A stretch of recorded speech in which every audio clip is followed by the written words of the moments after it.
Hello dear students, Tiwari Academy में आप सभी लोगों का स्वागत है। मेरा नाम है राहुल और आज के इस कंप्लीट वीडियो लेक्चर के अंदर हम डिस्कस करेंगे स्पेशल फाइनाइट वर्ब्स के बारे में। अब ये जो स्पेशल फाइनाइट वर्ब्स हैं, इस कंप्लीट वीडियो लेक्चर के अंदर जिन टॉपिक्स को हम कवर करने वाले हैं, सबसे पहले उन टॉपिक्स को देख लेते हैं ताकि आपको अगर कोई भी डाउट्स हो इन टॉपिक्स रिलेटेड तो आप भी क्वेश्चंस पूछ सकें।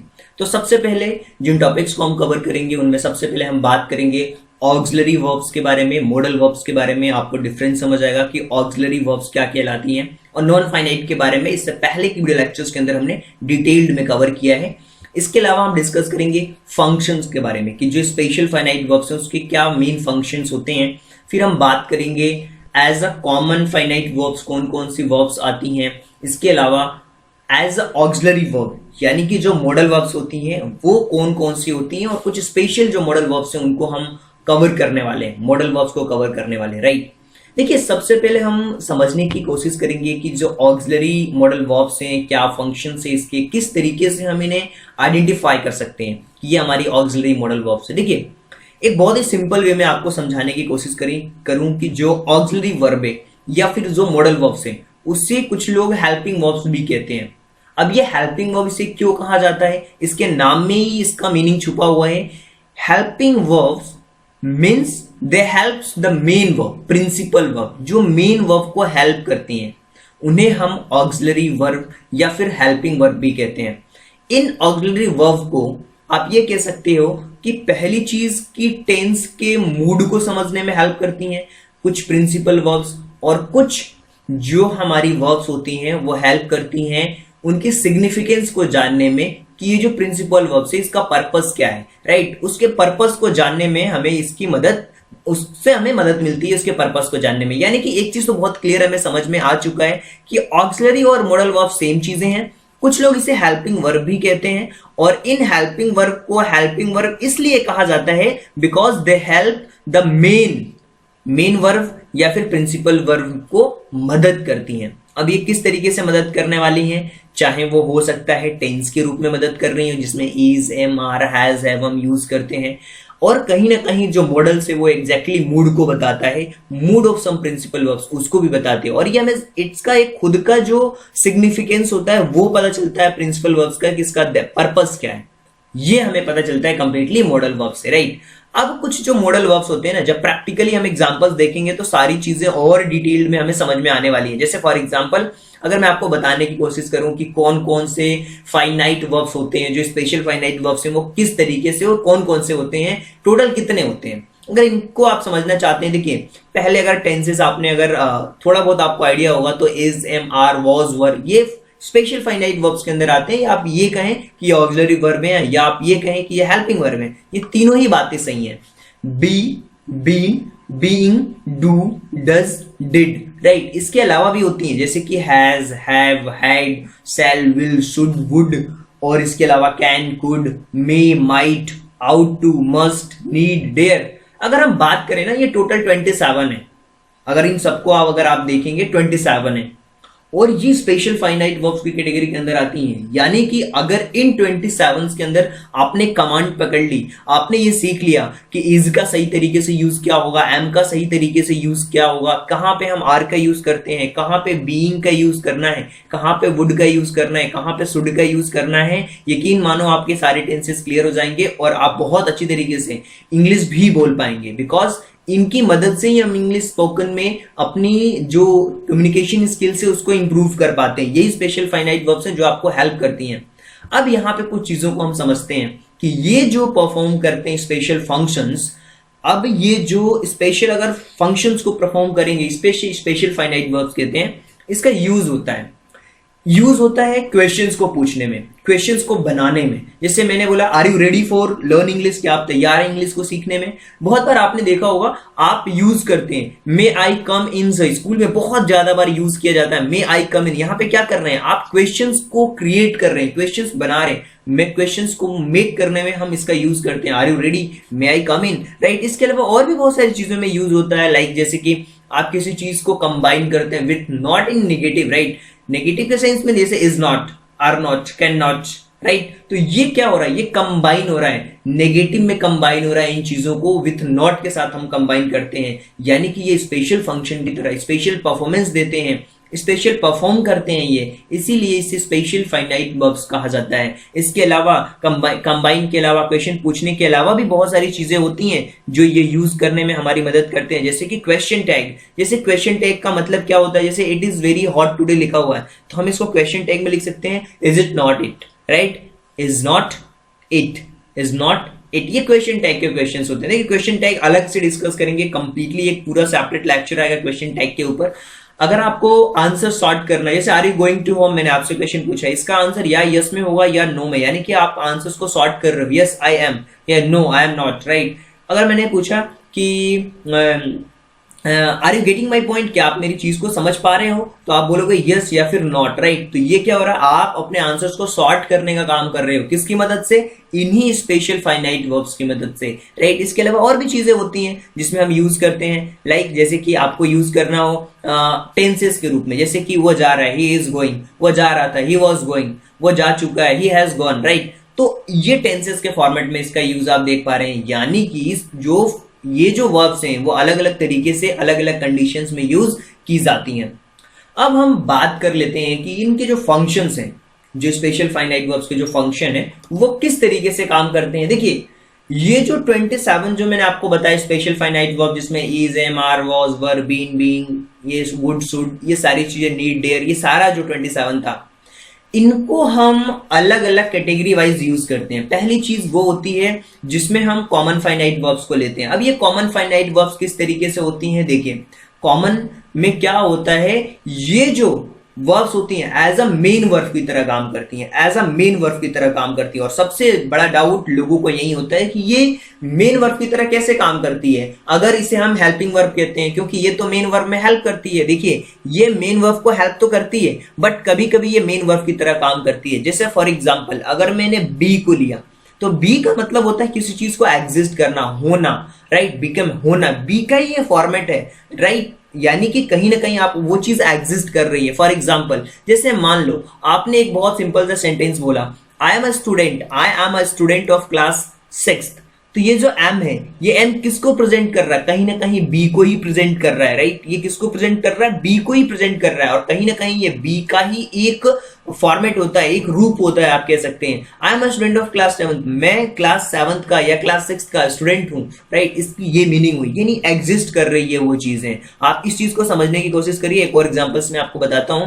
जैसे मैंने एक क्वेश्चन पूछा, what do you want to be, आप क्या बनना चाहते हो, what do you want to be, क्या होना चाहते हो, राइट। ये जो बी है वो मेन वर्ब की तरह काम कर रहा है। यहां पे अगर आप बोलेंगे, जैसे मान लीजिए एक सिंपल सा मैं सेंटेंस लिखता हूं टेंस के फॉर्मेट में, आप उस चीज को समझ पाएंगे। जैसे मैंने एक सेंटेंस लिखा, I am writing a letter, right. अब देखिए यहां भी एम का यूज किया गया है, यहां भी एम का यूज किया गया है, राइट। इन दोनों एम में क्या हो रहा है, ये हेल्पिंग वर्ब की तरह यूज कर रहे हैं, ये जो एम है, क्यों, क्योंकि ये इसका जो मेन वर्ब है ना वो राइट है, और इस मेन वर्ब को हेल्प कर रहा है, इसलिए हेल्पिंग वर्ब की तरह यूज हो रहा है। लेकिन मैंने क्या बताया, ये जो कॉमन फाइनाइट वर्ब्स हैं वो क्या करते हैं, as a main verb use करते हैं। जैसे कि आई एम, ये खुद ही है वो चीज, यानी कि ये मेन वर्ब की तरह यूज हो रहा है, यहां भी ये मेन वर्ब की तरह यूज हो रहा है, राइट। तो ये जो बी का फॉर्मेट है मैं उसको आपको एक्सप्लेन कर रहा हूं ताकि आप चीजों को समझ पाए। जैसे the sun is stationary, right, stationary, right. जैसे मान लीजिए कि ये एक आपके सामने सेंटेंस दिया हुआ है, द सन इज स्टेशनरी, इसका मतलब क्या हुआ, जो हमारा सूरज है, जो सन है वो स्थिर है, यानी कि यहाँ पे मेन वर्ब की तरह यूज किया जा रहा है, वो एग्जिस्ट कर रही है चीजें। इसी तरीके से एक और एग्जांपल से मैं चीजों को समझा सकता हूँ कि अशोका वॉज ग्रेट किंग, जो अशोका था वो बहुत बड़ा ग्रेट किंग था, right. India will be a super power one day, India एक दिन सुपर पावर जरूर होगा, will be a super power one day, एक दिन सुपर पावर जरूर होगा। तो ये जो बी का यूज हमने देखा, किसी चीज का होना, ये मेन वर्ब की तरह काम कर रहा है। यानी कि आप ये कह सकते हैं कि जो बी है उसका कहीं ना कहीं फॉर्मेट इज है, वॉज भी है, राइट। ये बी का ही एक तरीके का फॉर्मेट है। अब बात आती है हैव भी मेन वर्ब की तरह परफॉर्म करता है। जैसे फॉर एग्जाम्पल किसी चीज को रखना, कंज्यूम करना, उसको एक्सपीरियंस करना, उसको प्रोसेस करना, ये हैव के पार्ट हैं। अब ये जो हैव है कभी कभी प्रीवियस प्लान को भी एक्सप्लेस करने के लिए तो नहीं होता, ये प्रीवियस प्लान को एक्सप्लेन करने के लिए नहीं होता, बट कुछ एग्जांपल्स मैं आपको बताऊंगा जिससे काफी चीजें आपको समझ आने वाली। ये चीज बिल्कुल आपको नोट डाउन नहीं रखना है। अब मैं आपको हैव के बता रहा हूं कि क्या है। आई हैव अ हाउस, यानी कि आपके पास एक बड़ा घर है, राइट। आप उस चीज को क्या कर रहे हैं, रख रहे हैं, ये प्रोसेस कर रहे हैं, ये आपकी चीजें हैं, राइट। इस तरीके से आप हैव का यूज कर रहे हैं। क्यों? क्योंकि ये मेन वर्ब की तरह काम कर रहा है। He has 6 finger in right hand, उसके हाथ में 6 फिंगर्स हैं। राइट हैंड की हाथ में कितने फिंगर्स हैं? 6 फिंगर्स हैं। ही हैज, उसके पास वो चीज है, राइट। इसी तरीके से और अगर एग्जांपल्स को समझने की कोशिश करें तो आप समझ सकते हैं कि he is having a bath. अब इसका मतलब क्या हुआ? इसका मतलब ये हुआ कि वो कहीं ना कहीं बात ले रहा है, बात स्नान कर रहा है। इसका मतलब ये हुआ, जैसे we had a good time at Shimla. We had a good time at Shimla, मतलब ये हुआ कि हमारे पास शिमला में अच्छा समय था, राइट। ये टाइम की बात कर रहे हैं, ये एक्सपीरियंस की बात कर रहे हैं यहाँ पे हम। और king Dasharath had 4 son, king Dasharath के पास 4 पुत्र थे उनके, राइट।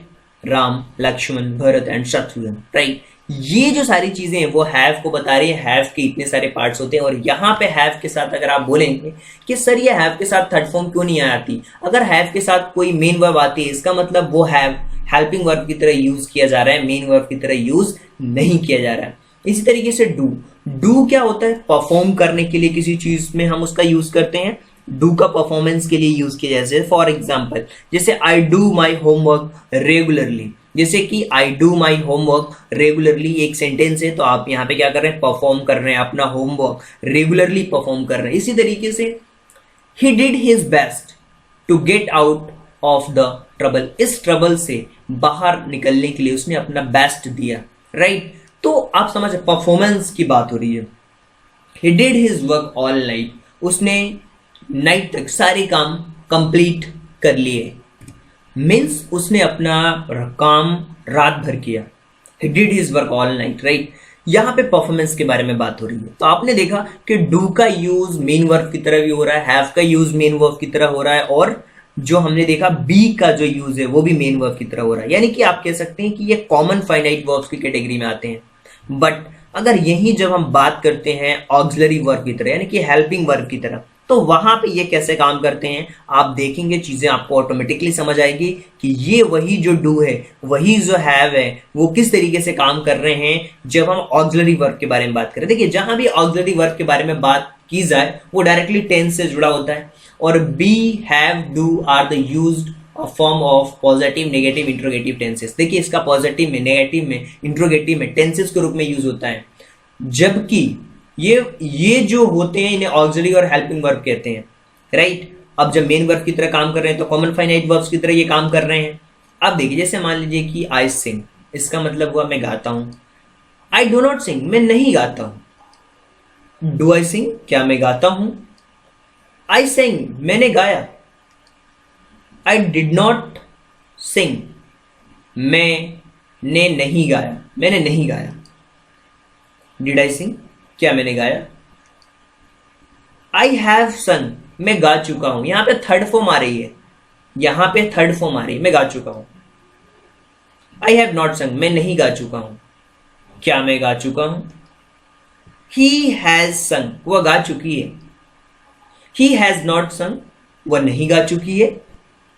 हैज ही संग, क्या वह गा चुकी है? यू हैड संग, आप गा चुके थे। यू हैड नॉट संग, आप नहीं गा चुके थे। हैड यू संग, क्या आप गा चुके थे? एम आई सिंगिंग, मैं गा रहा हूं। कंटिन्यूअस काम चल रहा है। आई एम नॉट सिंगिंग, मैं नहीं गा रहा हूं। एम आई सिंगिंग, क्या मैं गा रहा हूं? इसी तरीके से सी इज सिंगिंग, वह गा रही है। सी इज नॉट सिंगिंग, वह नहीं गा रही है। और इज सी सिंगिंग, क्या वह गा रही है? तो इस तरीके से आप चीजों को देख पा रहे हैं कि कैसे जो हमारा ऑक्सिलरी वर्ब या हेल्पिंग वर्ब की तरह कैसे यूज किया जा रहा है, कैसे वो परफॉर्म कर रहे हैं, चाहे वो नेगेटिव की बात करें, इंट्रोगेटिव की बात करें, पॉजिटिव सेंटेंसेस की बात करें, इन सब में भी यूज किया जा रहा है एज अ ऑक्सिलरी वर्ब।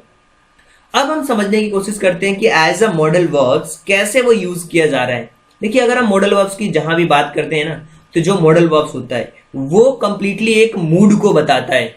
और मॉडल वर्ब्स का एक बहुत ही सिंपल सी मीनिंग होती है मूड, जो कि एक सडन मूड को बताते हैं, वो मोड को बताते हैं, राइट। मूड से आप मोड को रिलेट कर सकते हैं। और कुछ कॉन्सेप्ट हैं, इन कॉन्सेप्ट के बेसिस पे ये जो 27 स्पेशल फाइनाइट वर्ब्स हैं वो कुछ कॉन्सेप्ट्स को डिनोट करते हैं कि इनका यूज मेन वर्ब से जस्ट पहले किस किस तरीके से होता है। और उनको समझने के लिए हम आगे के वीडियो लेक्चर्स में टेंसेस को कवर करेंगे, जिसमें वो सारी चीजें कवर होंगी, is, am, are, was, were, has, have. उसको तो हम, उसके बारे में तो हम डिटेल में बातें करेंगे, बट कुछ कॉन्सेप्ट को समझने के लिए कुछ कॉन्सेप्ट भी इंक्लूड होते हैं, जैसे कि एबिलिटी से रिलेटेड किसी चीज को बताना हो, आपकी योग्यता के बारे में बताना हो, किसी चीज की पॉसिबिलिटीज के बारे में डिस्कस करना हो, या प्रोबेबिलिटी के बारे में बताना हो, संभावना के बारे में बताना है। परमिशन लेते हैं, मे आई कम इन सर, आप परमिशन लेते हैं, राइट। तो वो परमिशन का कॉन्सेप्ट के लिए कौन कौन सी चीजों को यूज करते हैं, क्या मे आई कम इन की जगह पे कैन आई कम बोला जा सकता है क्या? तो उन कॉन्सेप्ट को हम समझेंगे ऑब्लिगेशंस में, ड्यूटीज में, कंडीशंस में, पर्पस में, किसी भी रिजल्ट्स के अंदर किस किस तरीके से ये कॉन्सेप्ट्स काम करते हैं, इन कॉन्सेप्ट्स के बारे में डिटेल्ड में समझेंगे। और इन्हीं चीजों को समझने के लिए, इन्हीं स्पेशल फाइनाइट वर्ब्स को समझने के लिए हम as a modal verbs use करते हैं। और कुछ कॉमन मॉडल वर्ब्स के बारे में हम यहाँ पे डिटेल में स्टडी करने वाले हैं। तो चलिए, सबसे पहली चीज जिसके बारे में हम डिस्कस करेंगे वो होने वाला है बी। देखिए, बी का एक सिंपल सा मीनिंग है, वो होता है एग्जिस्ट करना, किसी चीज में होना। और मैंने आपको एक सेंटेंस बताए थे, कुछ एग्जांपल्स बताए थे, जिसमें मैंने आपको बताया था, जैसे am I a student, I am a student, right. मैं एक स्टूडेंट हूं, ये मेरे प्रेजेंस को बता रहा है, ये प्रेजेंट को बता रहा है। और बी यानी कि आप कह सकते हैं कि जो बी है वो प्रेजेंट फॉर्म्स और पास्ट फॉर्म दोनों में भी रह जाता है। प्रेजेंट में भी होता है और पास्ट में भी होता है। प्रेजेंट में अगर बात करें तो इज एम आर के फॉर्मेट में रहता है, अगर पास्ट के बारे में बात करें तो वॉज वर के फॉर्मेट में होता है। अभी हमने कुछ चीजों को देखा भी था, राइट। जैसे फॉर एग्जाम्पल, अगर आपको कुछ आपका प्रीवियस प्लान है जिसको आपको शो करना है, वहां पे आप प्रेजेंट में अगर चीजों को शो कर रहे हैं तो इज एम आर की तरह यूज करेंगे, पास्ट में शो कर रहे हैं तो वॉज वर की तरह यूज करेंगे। जैसे फॉर एग्जाम्पल देखिए, अगर मेन वर्ब इनके साथ है तो वो अलग कॉन्सेप्ट है, उसके लिए हम टेंसेस डिटेल में पढ़ेंगे। बट कुछ जो इंपॉर्टेंट, कुछ जो स्पेशल चीजें हैं, उनको हम यहाँ पे एज अ मॉडल वर्ब्स की तरह हम पढ़ रहे हैं। और इस मॉडल्स में इसके दो फॉर्मेट हैं। पहली चीज कि ये जो मॉडल्स की तरह यूज किया जा रहा है, इन फॉर्म्स को टू के साथ यूज करते हैं, जैसे is to, am to, are to, was to, were to. अब इनका मतलब क्या हुआ? फॉर एग्जाम्पल, अगर आपको एक्सप्रेस करना है कुछ प्रीवियस प्लान्स, तो वहां पे हम टू के साथ यूज करते हैं। जैसे for example, I am to go to Delhi on coming Sunday, मुझे दिल्ली जाना है कमिंग संडे जो आ रहा है उसमें, जो कमिंग संडे है उसमें मुझे दिल्ली जाना है। आप अपने प्लान को बता रहे हो, प्रीवियस प्लान को बता रहे हो, राइट। जैसे आपने बोला he is to go for a hair cut, उसे हेयर कट के लिए जाना है, right. He is to marry Meena next week, उसे शादी करनी है मीना से, he is marry Meena, right, next week. इसी तरीके से एक सेंटेंस है, they are to reach here by sunset, sunset तक वो यहां उन्हें पहुंचना है, उन्हें सनसेट तक, यहां बाय सनसेट से पहले उन्हें पहुंचना है, राइट। देखिए, सनसेट का मतलब होता है जब सूरज डूब रहा होता है, राइट। अब सूरज डूबने तक उन्हें पहुंचना है, इसकी मीनिंग ये होगी। जो भी मीनिंग मैं आपको बता रहा हूं ना, इनको लिखते भी जाइए साथ साथ में, ताकि आपको चीजें क्लियर हो सके कि I am to go Delhi का मतलब क्या हुआ, ही इज टू गो का मतलब क्या हुआ, उसे जाना है, राइट। अब मैंने बताया कि सूर्यास्त तक उन्हें पहुंचना है। The principal was to chair the function. एक चीज तो बहुत ही क्लियर है यहाँ पे, अगर वॉज का यूज किया गया है, तो आप इसको समझेंगे कि ये पास्ट के लिए बात कही गई है।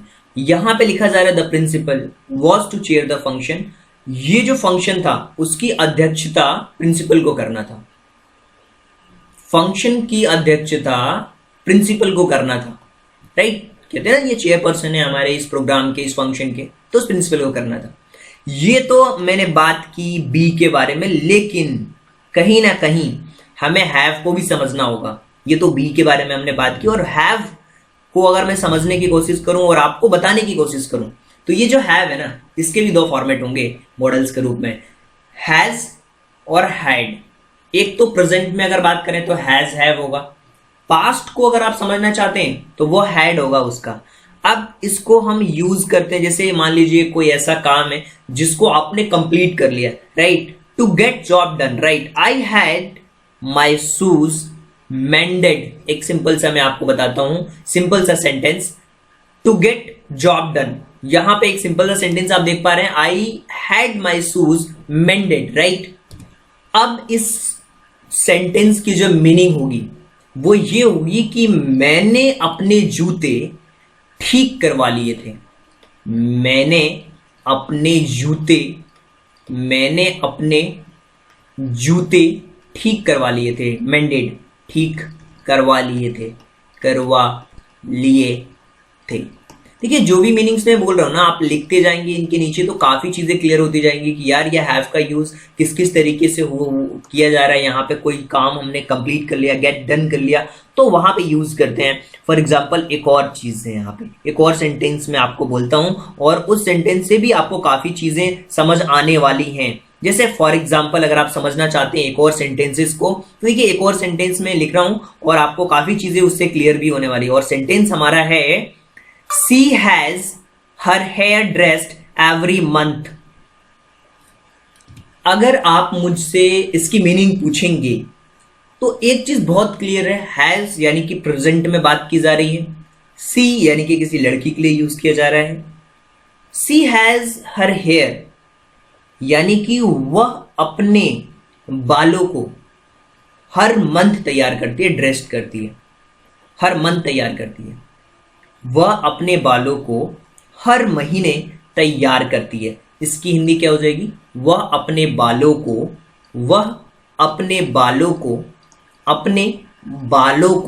हर महीने तैयार करती है। अपने बालों को हर महीने तैयार करती है, राइट। देखिए बहुत सिंपल मीनिंग है, बहुत तैयार करती है, राइट। बहुत सिंपल मीनिंग है इसकी, केवल आपको समझना है ये काम कंप्लीट किया जा चुका है, राइट। अब एक और सेंटेंस है, हैव इट डन। यहां पे अगर आप सेंटेंस को देखें तो ये लिखा हुआ है, have it done as soon as possible, right. इसका मतलब ये हुआ कि क्या इसे जल्दी से जल्दी किया जा सकता है। Have it done as soon as possible, क्या जल्द से जल्दी से किया जा सकता है, यानी कि कोई काम आपने कर लिया, टू गेट जॉब डन, तो वहां पे हम यूज करते हैं हैड का, हैज का और हैड का। अब यहां पे एक चीज आप समझिए, अगर आपको नेसेसिटी बतानी हो, ऑब्लिगेशन बताना हो, तो वहां पे भी यूज करते हैं। जैसे I have to be in school at 10, मतलब ये हुआ कि मुझे स्कूल में 10 बजे तक होना है, मुझे स्कूल में 10 बजे तक होना है। ये नेसेसिटी है, प्राथमिकता है। ये इस चीज को बताया जा रहा है कि मुझे स्कूल में 10 बजे तक होना है, राइट। देखिए बहुत सिंपल है चीजें, आप जब इन चीजों को समझेंगे, एक्सप्रेस करेंगे, चीजों को समझने की कोशिश करेंगे, चीजें बहुत अच्छी तरीके से समझ में आने वाली हैं। एक और मैं आपको चीज बताता हूं, ही हैज, एक और मैं सेंटेंस आपको लिखूंगा ताकि चीजें और अच्छी तरीके से क्लियर हो पाए। अगर इस सेंटेंस को आप समझने की कोशिश करें तो इसकी मीनिंग क्या होगी, सबसे पहले उसको समझने की कोशिश करें। जैसे he has to cook his own meal, इसका मतलब ये हुआ कि उसे अपना खाना खुद बनाना पड़ता है, नेसेसिटी है, obligation. You have to work hard these days, means क्या हुआ, इसका समझने की कोशिश करो। You have to work these days. देखिए एक चीज मैं आपको बताऊं, अब ये जो सेंटेंस का जो मीनिंग है उससे आपको समझिए। जैसे मान लीजिए आपके एग्जाम्स के टाइम चल रहे हैं और मैं आपको बोल रहा हूं you have to work hard these days, इन दिनों आपको कड़ी मेहनत करनी होगी, कड़ी मेहनत करनी होगी आपको इन दिनों, ताकि आप एग्जाम्स में अच्छे मार्क्स ला पाओ। कहीं ना कहीं ऑब्लिगेशन आपके लिए है, ये नेसेसिटी है आपके लिए। तो आप इन जगहों पे इन चीजों का यूज करेंगे तो चीजें आपको और बेटर वे में अच्छी तरीके से समझ आएगी। जैसे फॉर एग्जांपल एक और मैं सेंटेंस आपके सामने बोलता हूं ताकि आप इन चीजों को समझ पाएं। जैसे यहाँ पे एक सेंटेंस लिखा हुआ, आप देखिए ध्यान से, as a child I had to go to school on foot. अगर आपको इनकी मीनिंग नहीं आती ना तो घबराने की बिल्कुल जरूरत नहीं है। देखिए एक एक चीज मैं आपको बता रहा हूं, आप समझना। एज अ चाइल्ड, एक बच्चे की तरह, एज अ चाइल्ड एक बच्चे की तरह, I had to go to school on foot, मुझे, ये पास्ट की बात हो रही है, हैड गो टू, मुझे पैदल ही स्कूल जाना था। एक बच्चे की तरह मुझे पैदल ही स्कूल जाना था। एक बच्चे की तरह आप लिख सकते हो यहां पे, एक बच्चे की तरह, एक बच्चे की तरह, एज अ चाइल्ड, एक बच्चे की तरह मुझे पैदल ही स्कूल जाना था। मुझे पैदल ही स्कूल जाना था, मुझे पैदल स्कूल जाना था। राइट, अब यहां पे चीजों को जब आप देख रहे हैं, चीजें बहुत अच्छी तरीके से समझ भी आ रही होंगी। आगे बढ़ते हैं। हैव का आपने समझ लिया, आपने समझा बी का। अब मैं आपको बताता हूं do.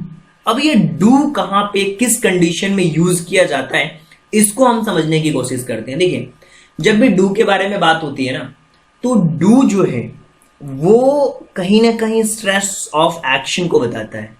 Do is use to express stress of action, action का जो stress. I do help the poor, right, इसका मतलब ये हुआ मैं गरीबों की मदद करता हूं। आई डू हेल्प द पुअर, बहुत सिंपल मीनिंग है।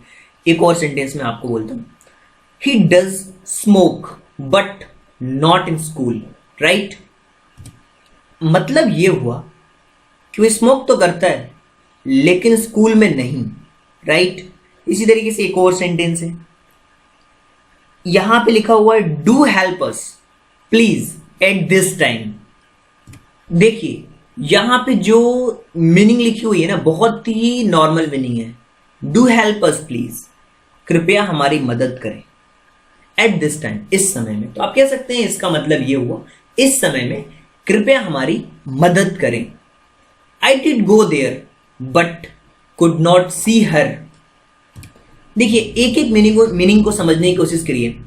I did go there but could not see her। I did go there, मैं वहां गया, but लेकिन could not see her, उसे देख नहीं पाया। मैं वहां गया लेकिन उसे देख नहीं पाया। और इस तरीके से आप समझ पा रहे हैं कि डू का जो यूज हो रहा है वो स्ट्रेस ऑफ एक्शन के लिए यूज किया जा रहा है। आगे बढ़ते हैं। अब हम समझेंगे मे और माइट का सही यूज। तो मे और माइट जो वर्ब्स हैं, इनका यूज किया जाता है कुछ चीजों को एक्सप्रेस करने में, जैसे कि परमिशन, बहुत बार यूज करते हैं। मे आई कम इन सर, दुनिया का मोस्ट इंपोर्टेंट सेंटेंस जो सबसे ज्यादा बार बोला जाता है, मे I come in sir, right. या फिर might I use your pen, क्या मैं आपका पेन यूज कर सकता हूं। ये माइट का भी यूज कर सकते हैं आप, कोई इशू नहीं है। पॉसिबिलिटीज की कंडीशन को बताने के लिए भी मे माइट का यूज किया जाता है। जैसे सी मे कम टुडे, हो सकता है कि वो आज आए, right. It might rain today, आज बारिश हो सकती है। संभावना जहां पे ज्यादा होती है वहां पे मे, जहां पे थोड़ी प्रोबेबिलिटी कम होती है वहां पे हम माइट का यूज कर लेते हैं। अब पर्पस, आफ्टर सो दैट, वहां पे भी हम यूज करते हैं। जैसे सी वर्क सो दैट सी में पास, सी वर्क सो दैट सी में पास। पर्पस में यूज करते हैं, इसका मतलब यह हुआ कि सी वर्क सो, वो काम करती है ताकि वह पास हो सके, वो काम करती है ताकि वो पास हो सके। और she work so that she might pass, इसका भी सेम मीनिंग हुआ, वो काम करती है ताकि वो पास हो सके, किसी की इच्छाओं को बताने के लिए, ब्लेसिंग्स में, कर्स में, इन सारी चीज़ों में हम यूज़ करते हैं। यू मे लिव लॉन्ग, भगवान करे आप, मेरी इच्छा है कि आप बहुत लंबा चलें, लंबा जिए। God bless you with your son, भगवान आपकी मदद करे son, my dear son, right. May you doomed और ट्रेंट, राइट।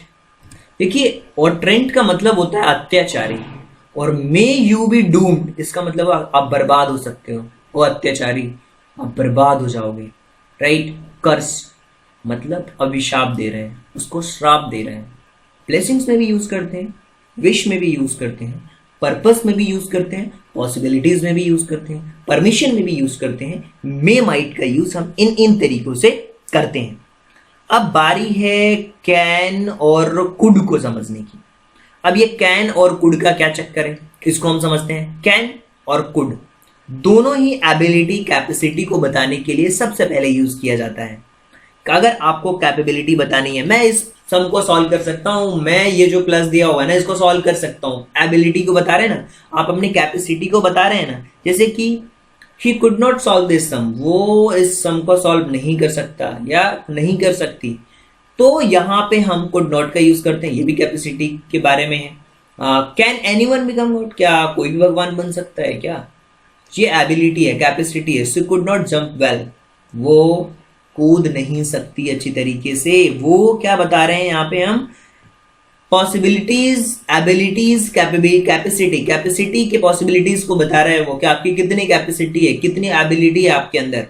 और कहीं ना कहीं पॉसिबिलिटीज में भी यूज किया जाता है, जैसे एनीवन कैन मेक मिस्टेक्स, भाई ये हो सकता है, कोई भी मिस्टेक कर सकता है। ये accidents can happen to anyone, accidents किसी के साथ भी हो सकता है, ये पॉसिबिलिटीज है।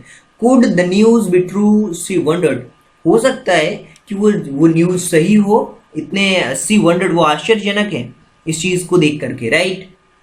ये पॉसिबिलिटीज के बारे में कंप्लीटली बातें हो रही हैं कि क्या वो न्यूज सही हो सकती है, ऐसा उसने सोचा, आश्चर्यजनक हुई, राइट। ये कंप्लीटली पॉसिबिलिटीज को बता रहा है।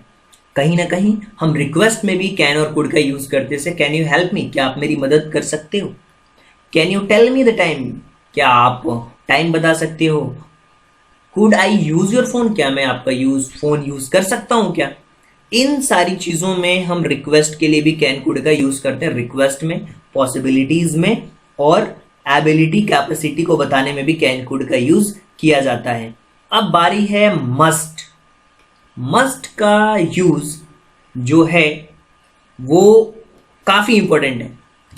अगर आप मस्ट को समझना चाहते हैं तो मस्ट का जो यूज है वो पहली चीज तो ऑब्लिगेशन में यूज किया जाता है। कुछ एग्जांपल्स बताऊंगा, यहां से चीजें आपको क्लियर होंगी। जैसे you must pay your debts, आपको अपने कर्जे पे करने ही चाहिए, ये मस्ट है। You must not be too late, आप ज्यादा लेट नहीं हो सकते, राइट। आपको ज्यादा लेट नहीं होना चाहिए, ये ऑब्लिगेशन के बारे में बात हो रही है। Car must be parked in front of the entrance, must not B parked, car जो है एंट्रेंस के ठीक सामने पार्क नहीं होनी चाहिए, ऑब्लिगेशन के बारे में बात हो रही है कंप्लीटली। बिलीफ में भी हम यूज करते हैं, विश्वास होता है किसी चीज को। सी मस्ट में विन द ब्यूटी कॉन्टेस्ट, वो ब्यूटी कॉन्टेस्ट जो हो रहा है वो जीत सकती है, विश्वास की बात हो रही है यहाँ पे। ही मस्ट बी अ डोकाइट, ये बिलीफ है जो बता रहा है कि वह डकैत हो सकता है, डकैत हो सकता है वो, राइट। इसी तरीके से ही must be a successful this time, we must be successful this time, हम इस समय सक्सेसफुल हो सकते हैं। ये बिलीफ सिस्टम काम कर रहा है। दे मस्ट बी ट्विन्स, वो जुड़वे हो सकते हैं।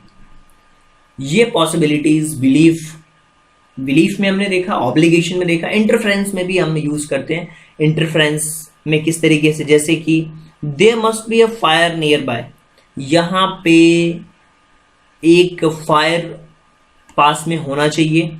ही has lifted the heavy stone, यहां पे इसका मतलब ये हुआ कि जो भारी पत्थर उसे उठाना ही चाहिए। ही must be a very strong, वो बहुत स्ट्रांग हो सकता है। अब मॉरल ड्यूटी में भी हम यूज करते हैं कि आपको you must serve your parents, आपको अपने पेरेंट्स की मदद करनी चाहिए, हेल्प करनी चाहिए। ड्यू मस्ट ड्यूटी डन, आपकी ड्यूटी होनी ही चाहिए। अब बारी आती है नीड को समझने की। नीड का जो यूज है ना वो बहुत ही बेसिक्स, आप ये कह सकते हो कि नेसेसिटी में यूज किया जाता है, और नेगेटिव और इंट्रोगेटिव में इसको यूज किया जाता है नीड का यूज।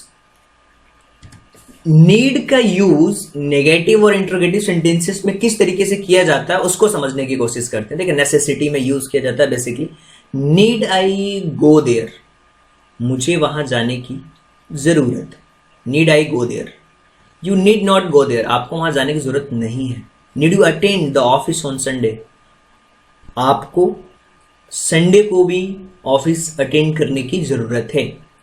प्राथमिकताओं को, जहां पे क्या आपको संडे को ऑफिस आने की आवश्यकता है, क्वेश्चन पूछ रहे हैं, या फिर आप बोल रहे हैं you need not go there, negative है ये भी। नीड आई गो देयर, क्या मुझे, क्या मेरी वहाँ, आई नीड गो देयर, मुझे वहाँ, क्या मुझे वहाँ जाना चाहिए, क्या वहाँ मेरी ज़रूरत है।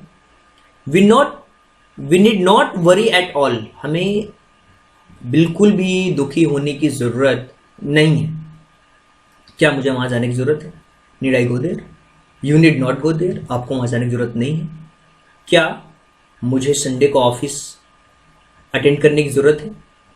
We need not worry at all, हमें किसी भी कंडीशन में वरी होने की ज़रूरत नहीं। अब डेयर, डेयर का मतलब होता है हिम्मत, राइट। अब ये जो डेयर है ना, इसका जो यूज़ है वो यूज़ किया जाता है करेज को बताने में, कहते हैं हिम्मत को बताने में। जैसे कि he dare not face me, उसकी हिम्मत नहीं है कि वो मुझे फेस करे।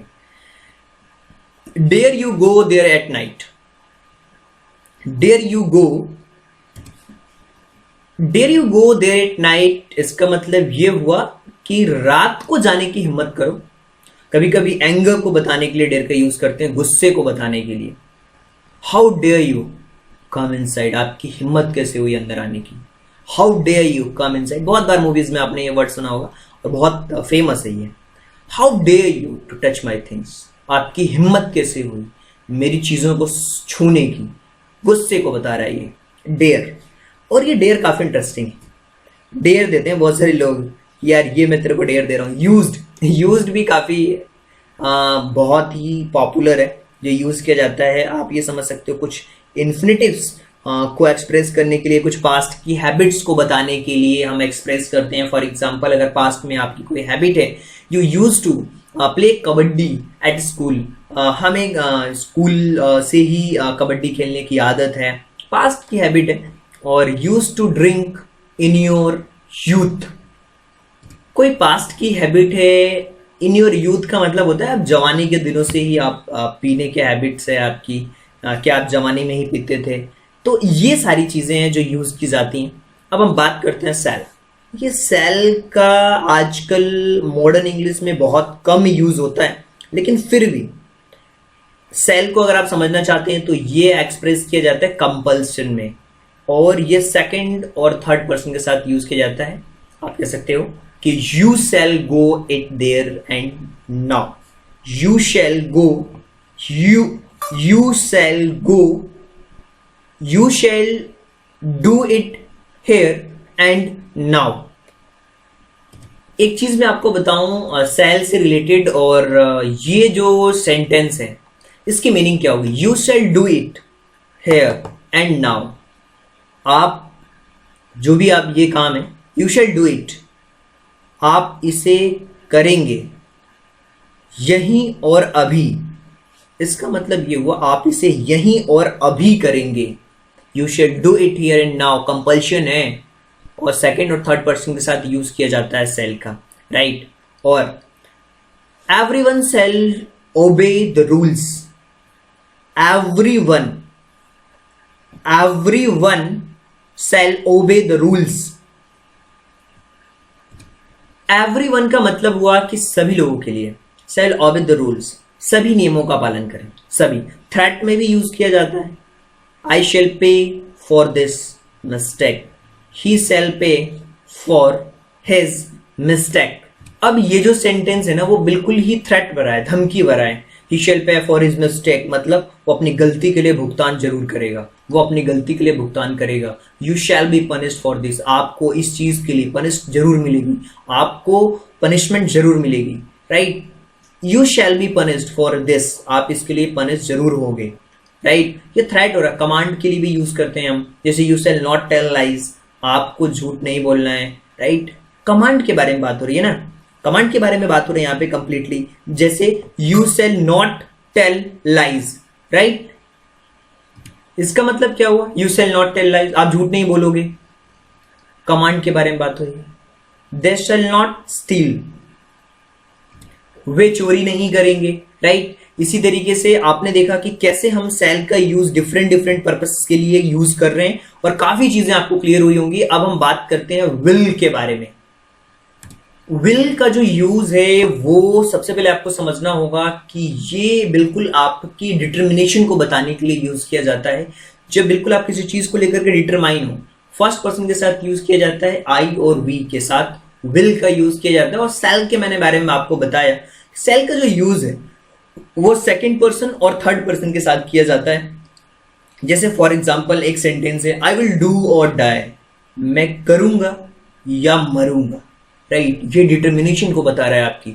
इसी तरीके से we will give him a warm reception, we will give him, उन्हें वार्म रिसेप्शन देंगे, एक बहुत बढ़िया सा रिसेप्शन देंगे, राइट। ये विल में आप समझ पा रहे हैं चीजों को, बिल्कुल ये यूज किया जाता है। विल का जो यूज है वो डिटर्मिनेशन को बताता है।